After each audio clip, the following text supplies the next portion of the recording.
ជំរាបសួរសួស្តីប្រិមត្តទាំងឡាយទៅជាទាំងឆ្ងាយទៅថ្មីទាំងចាថ្ងៃនេះដែរមានថ្ងៃនេះនឹងមកសម្រាប់ជាបន្តនៅរឿងសារៀនប៉ាសារ៉មយើងបានចូលមកដល់ភាគទី3ហើយបើសិនជាបងអូនចូលចាត់កុំភ្លេចនាំគ្នាជួយ like share ក៏ដូចជា subscribe ឲ្យមានម្នាក់មួយផងណាហើយនៅពេលនេះវិញយើងចូលមកកាន់ស្អីរបស់យើងតែម្ដងទៅកាលពីចុងភាគមុនគឹមយ៉លហ្នឹងបានមកសុំឲ្យយន់ឌូហ្នឹងធ្វើជា leader ជាមួយគ្នាប៉ុន្តែយន់ឌូគឺនាងប្រកាសយ៉ាងដាច់អហង្ការទោះបីជាអញ្ចឹងក៏ដោយចុះក៏គឹមយ៉លហ្នឹងនៅតែបង្ខំឲ្យយន់ឌូហ្នឹងធ្វើជា leader ជាមួយគេយន់ឌូនៅតែមិនព្រមអញ្ចឹងហើយនាងក៏បានដាក់ចេញពីទីនេះបានគឹមយ៉លវិញគេមិនអស់សង្ឃឹមឡើយពេលណាដែលគេរកឱកាសល្អបានហើយគឺគេដឹងតែចង់មកនិយាយគ្នាជាមួយយន់ឌូហើយប៉ុន្តែនៅគ្រានេះគឹមយ៉លក៏បានឃើញស៊ូអាហ្នឹងមកនិយាយដល់ឲ្យយន់ឌូដោយស៊ូអាហ្នឹងបាននិយាយថាឥឡូវខ្ញុំរកគ្នាធ្វើជា leader បាន2នាក់អី2នាក់ហ្នឹងគឺជាគ្នារបស់យន់ឌូហ្នឹងឯងស៊ូអាថែមទាំងនិយាយទៀតថាពួកគេប៉កែជួយខ្ញុំបានឡើងច្រើនហើយស៊ូអាក៏ចង់បបួលគ្នារបស់យន់ឌូ2នាក់ទៀតហ្នឹងឲ្យមកចូលរួមជាមួយនាងដែរដែលនាងបាននិយាយថាចូលមកធ្វើជា leader ជាមួយខ្ញុំមើលងាយបានចូលរៀននៅសាកលណាអ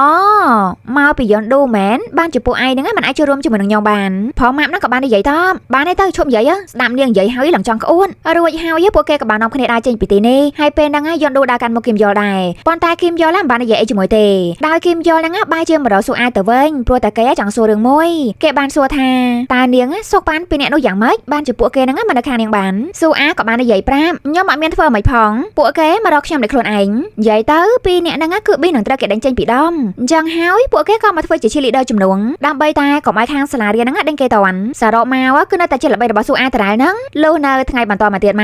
កគឹមយ៉លគឺនៅតែមករកយន់ឌូដូចតែរាល់ដងអញ្ចឹងហើយយន់ឌូនៅតែមិនចង់និយាយជាមួយតារ៉ែលលុះដល់ម៉ោងចូលរៀនរបស់គ្រូបន្ទុកថ្នាក់គឹមយ៉លក៏ស្រាប់តែនឹកឃើញវិធីមួយដោយនៅពេលនេះបន្ទុកពិន័យរបស់គេហ្នឹងគឺមានតែពី3អីតែប៉ុណ្ណោះប៉ុន្តែគេស្រាប់តែដាក់ពិន័យឲ្យខ្លួនឯងតែម្ដងគេបាននិយាយប្រាប់លោកគ្រូថាគេអាចបានយកសភៅមកទេអញ្ចឹងហើយត្រូវដកមួយបន្ទុកកវ៉ាត់កហ្នឹងក៏គេមិនបានពាក់ត្រឹមត្រូវគេថែមតែបានលេងទូរស័ព្ទនៅក្នុងថ្នាក់រៀនទៀតហើយកាលពីអាទិត្យមុនគេបានចេញទៅខាងក្រៅសាលាដោយគ្មានការអនុញ្ញាតណាម្នាក់ស្ដាប់ឮហើយឡើងចម្លែកចិត្តត្មងហើយគឹមយ៉លហ្នឹងកើតអីអញ្ចាហើយលើពីហ្នឹងទៅទៀតគឹមយ៉លថែមតែបានប្រាប់គ្រូបន្ទុកថ្នាក់ទៀតផងថាអាទិត្យមុនហ្នឹងយន់ឌូក៏បានចេញទៅខាងក្រៅសាលារៀនដែរគេធ្វើបែបនេះគឺដើម្បីតែឲ្យគេហ្នឹងទទួលពិន័យហើយគេហ្នឹងក៏បានធ្វើការងារស្ម័គ្រចិត្តជាមួយយន់ឌូអញ្ចឹងណាតែត្រូវពិន័យហើយមិនត្រូវធ្វើការងារជាមួយគ្នាមែនអត់គេក៏បានឱកាសនិយាយគ្នាជាមួយយន់ឌូហើយពួកគេទាំងពីរហ្នឹងធ្វើការងារបរាឆ្លោះគ្នាបរាលុះបានបន្តិចក្រោយមកពួកគេក៏បានឃើញប្រុសម៉ាប់ហ្នឹងអូវ៉ាលីមកកាន់ទីនេះដោយប្រុសម៉ាប់ហ្នឹងគឺត្រូវបានគ្រូដេញចេញពីដងម្នាក់ទៀតហើយរីឯសមាជិកស្រីម្នាក់ទៀតវិញក៏ដូចតែគ្នាដែរនាយកសាលាហ្នឹងគឺដាក់សម្ពាធមកលើពួកគេហ្មងណាដើម្បីតែឲ្យពួកគេហ្នឹងព្រមធ្វើជា cheerleader ប៉ុន្តែសមាជិកពីរនាក់របស់យន់ឌូនេះគឺពួកគេសុខចិត្តទៅរកផ្ទះនៅខាងក្រៅសាលារៀនក៏បានដែរឬក៏ពួកគេទៅនៅផ្ទះធម្មតាវិញទៅពួកគេមិនចង់ក្បត់ជាមួយយន់ឌូអីអញ្ចឹងណាដល់អញ្ចឹងហើយពេលដែលប្រុសម៉ាប់ហ្នឹងបានចេញទៅបានគឹមយ៉លក៏បាននិយាយជាមួយយន់ឌូថានាងបានដឹងរឿងទាំងអស់ហ្នឹងហើ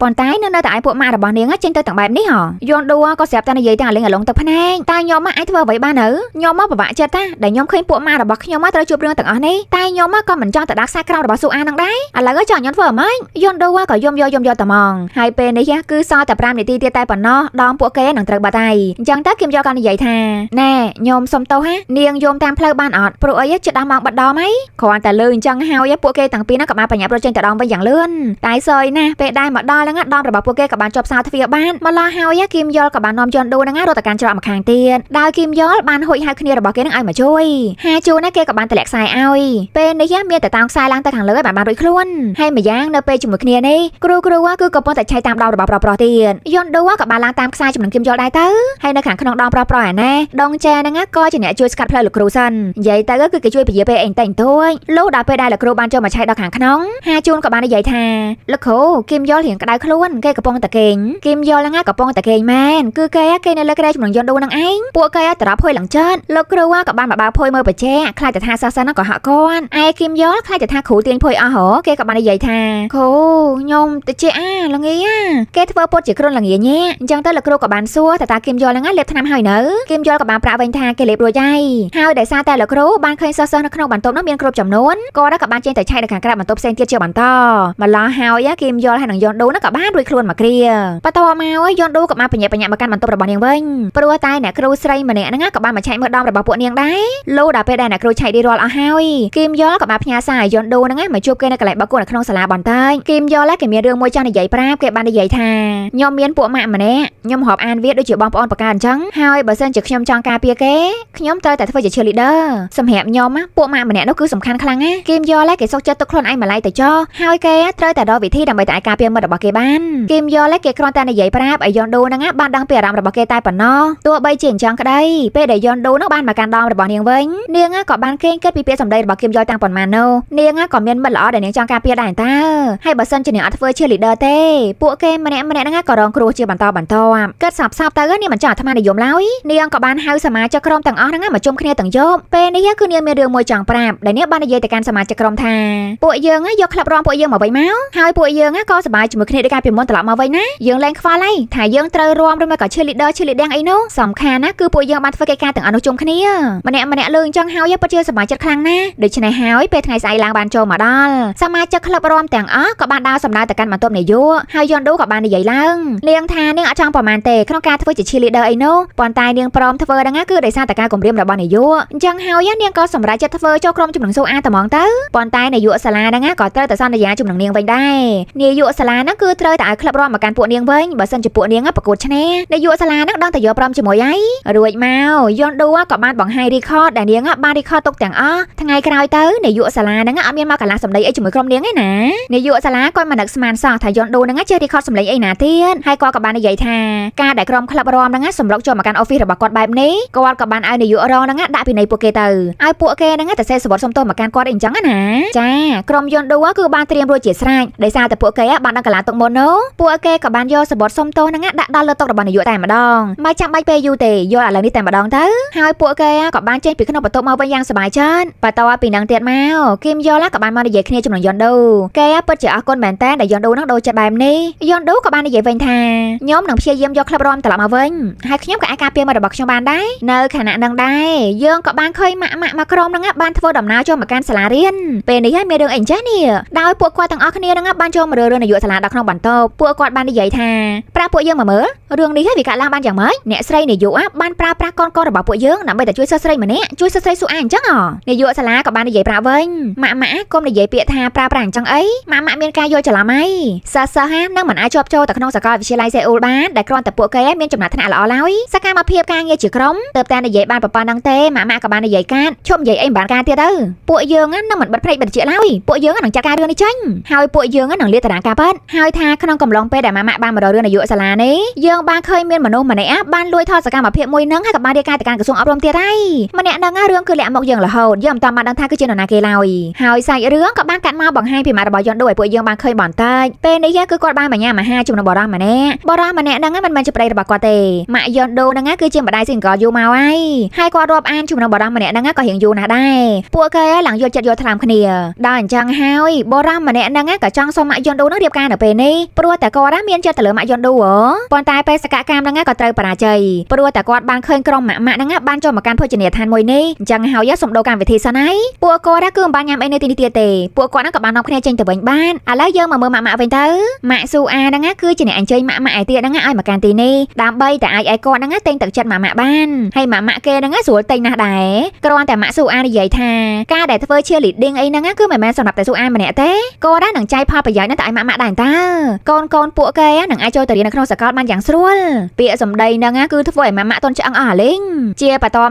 កម៉ាក់ស៊ូអាហ្នឹងក៏មានជាការជួលគ្រូមកបង្រៀនក្រុម cheerleader អីអញ្ចឹងទៅដូច្នេះហើយនៅថ្ងៃស្អែកឡើងអ្នកគ្រូបងវឹកហ្នឹងក៏បានចូលមកដល់វិទ្យាល័យល្មមទាំងសិស្សទាំងគ្រូនាំគ្នាតាមមើលរៀងរបស់អ្នកគ្រូនឹងលាន់ព្រោះតែរៀងរបស់គាត់ឡើងស្អាតមែនតើដល់ពេលបានឃើញភក្ត្រារបស់គាត់ទៀតចាស័ក្តិសមជាមួយរៀងដែរតើអែមរបស់គ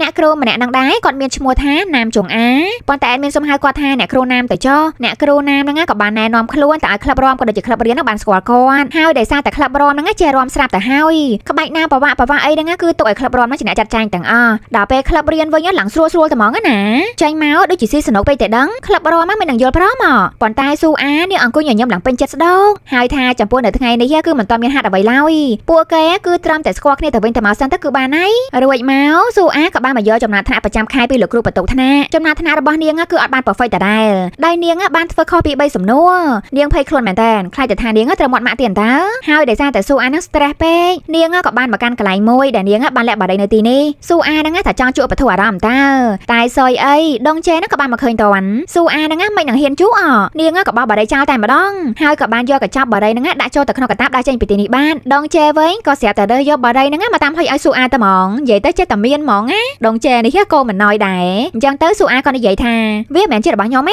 ប៉ុន្តែដងជេក៏បាននិយាយវិញជារបស់នាងតើខ្ញុំបានឃើញនាងធ្វើឲ្យជ្រុងណាយកទៅវិញទៅស៊ូអាក៏និយាយកំហុកឲ្យប្រាប់ឯងតើថាមិនមែនជារបស់ខ្ញុំទេបន្ទាប់មកនាងក៏បានដើរចេញទៅវិញបានដែរស្របពេលគ្នានឹងគីមយល់គេក៏បានមកឃើញគេក៏បាននិយាយជាមួយនឹងដងជេថាទុកឲ្យខ្ញុំជាអ្នកយកទៅឲ្យម្ចាស់គេទៅចុះហើយខ្ញុំក៏មានរឿងចង់ជួយមិត្តរបស់ឯងដែរមិត្តរបស់ឯងគឺយន់ឌូនោះអីគីមយល់ហ្នឹងក៏បានយកបារីម្ដាមហ្នឹងយកមកឲ្យស៊ូអាពិតមែនអញ្ចឹងទៅស៊ូអាក៏សួរថាតើឯងចង់បានអីគីមយល់ក៏បាននិយាយវិញហេតុអីក៏ពួកយើងមិនព្រមធ្វើការងារឆ្លៀតដល់ហ្នឹងទាំងអស់គ្នាទៅម្យ៉ាងវាគឺជាគំនិតរបស់នាងតាំងពីដំបូងមកម៉ែនិយាយអញ្ចឹងហើយគេក៏បានយកបារីហ្នឹងដាក់ចូលទៅក្នុងកតាបរបស់ស៊ូអាតែម្ដងដែរពេលហ្នឹងផងដែរយន់ឌូហ្នឹងក៏បានមកឃើញពីអ្នកហ្នឹងនិយាយគ្នាប៉ុន្តែនាងមិនបានដឹងឡើយតែពួកគេហ្នឹងសន្ទនាគ្នាពីអីនោះលុះដល់ម៉ោងចូលរៀនអាចម៉ោងគ្រូបន្ទប់ថ្នាក់គីមយល់ក៏ស្រាប់តែនិយាយប្រាប់លោកគ្រូថាលោកគ្រូខ្ញុំបាត់កបោបលុយហើយកបោបហ្នឹងខ្ញុំទុកនៅក្នុងថ្នាក់រៀនហ្នឹងឯងវាមិនបានបាត់នៅកន្លែងណាផ្សេងទេគីមយល់ហ្នឹងចង់ធ្វើស៊ីស៊ូអាច្បាស់កន្លែងព្រោះតែនៅក្នុងកតាបរបស់ស៊ូអាហ្នឹងមានកញ្ចប់បារីយោចំណែកឯលោកគ្រូគាត់ក៏បានឲ្យសិស្សហ្នឹងដករបស់ហ្នឹងដាក់នៅលើតុគ្រប់គ្នាមកគាត់គឺជាអ្នកឆែកដោយផ្ទាល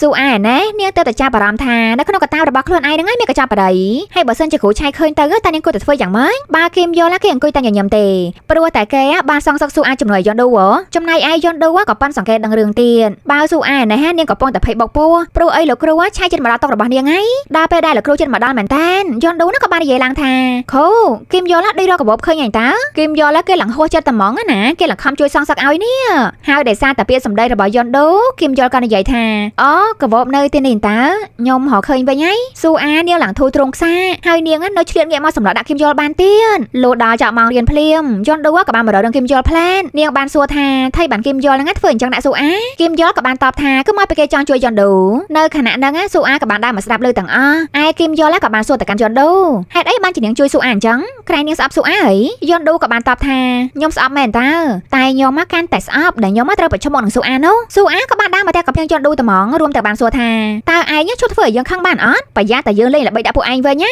ហើយយន់ឌូគេឡើងខំជួយនេះនៅតែកំភ្លៀងគេបានទៀតបន្ទាប់មកស៊ូអាក៏បានយកកញ្ចប់បារីរបស់នាងយកមកលាក់នៅកន្លែងដើមវិញហើយនាងក៏បាននឹកថយក្រោយទៅកាន់ពេលវេលាមួយដែលនាងនៅស្និទ្ធស្នាលគ្នាជាមួយយន់ឌូនៅឡើយពេលដែលយន់ឌូដឹងថាស៊ូអាហ្នឹងចាប់ផ្ដើមរៀនជក់នាងគឺតែងតែហាម5ជានិច្ចព្រោះអីការជក់ហ្នឹងគឺមិនល្អដល់ស៊ូទេនាងក៏បានឲ្យស៊ូអាហ្នឹងញ៉ាំស្ករគ្រាប់ជំនួសវិញទៅស៊ូអានាងក៏បានរៀបរាប់ប្រាប់គឺថាពួកម៉ាក់នៅអនុវិទ្យាល័យជាមួយនាងបានធ្វើអត្តឃាតហើយពួកម៉ាក់របស់នាងគឺជាប់លេខ1ប្រចាំសាលាអញ្ចឹងទៅការស្លាប់របស់ពួកម៉ាក់នាងក៏បានចុះផ្សាយឡើងពេញទូរទស្សន៍ម៉ាក់របស់នាងបានឃើញព័ត៌មានហ្នឹងហើយក៏បានប្រាប់នាងថាមហាជនយកចិត្តទុកដាក់ចំពោះការស្លាប់របស់មិត្តនាងគឺព្រោះតែមិត្តហ្នឹងរៀនបកាយវាទៅជាអញ្ចឹងទៅវិញណាហើយម៉ាក់របស់នាងបាននិយាយទៀតថាអ្នករៀនបានលេខ2ហ្នឹងគ្មានពីណាខ្វល់ខ្វាយជាមួយឡើយហើយរាល់ថ្ងៃនេះស៊ូអាមិនបានលេខ2មែនអត់ឬម៉ាក់នាងនិយាយអញ្ចឹងទៅនាងឡើង stress យន់ឌូក៏បាននិយាយលើកទឹកចិត្តអូយកុំតែគិតច្រើនម៉ាក់តែអញ្ចឹងឯងណែយើងជាប់លេខ196ម៉ាក់យើងលោឲ្យតែរហូតហ្នឹងគ្រាន់តែនឹកដើមដង្ហើមដល់បារហើយម៉ាក់យន់ឌូក៏បានមកវាយន់ឌូពីមុខស៊ូអាតែម្ដងជាប់លេខ